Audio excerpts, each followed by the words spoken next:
Hello friends, welcome to doctors diary low BP high drama.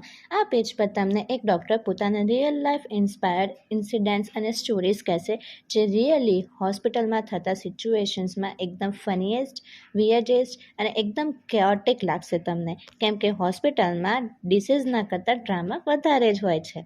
તો આજની મારી emergency duty હતી અને સવારમાં એક પેશન્ટ આવે છે અને મને કહે છે કે ડૉક્ટર ફટાફટ મને ચેક કરો અને મને છે ને બહુ જ ચક્કર આવે છે અને કમજોરી લાગે છે. તો મેં એમને કીધું કે પહેલાં તમે બેસી જાઓ અને મને કહો કે તમે સવારમાં કંઈ જમ્યું છે, કંઈ પાણી પીધું કે નહીં, આરામ કરો છો કે નહીં બરાબર. અને એમનો જવાબ હતો ના. અને મને કહે છે કે તમે ખાલી મને ડ્રીપ ચડાવી આપો એટલે હું નોર્મલ થઈ જઈશ. હવે આ લોકોને લાગે છે કે સલાઈન એટલે રેડ બુલનો મેડિકલ વર્ઝન હોય છે. બોડીને ફૂડ જોઈએ અને આ લોકોના દિલને ડ્રીપ જોઈએ. અને હું અહીંયા ચા, સ્ટ્રેસ અને 2 કલાકની ઊંઘ પર હોસ્પિટલ આવું છું. How funny is this, right?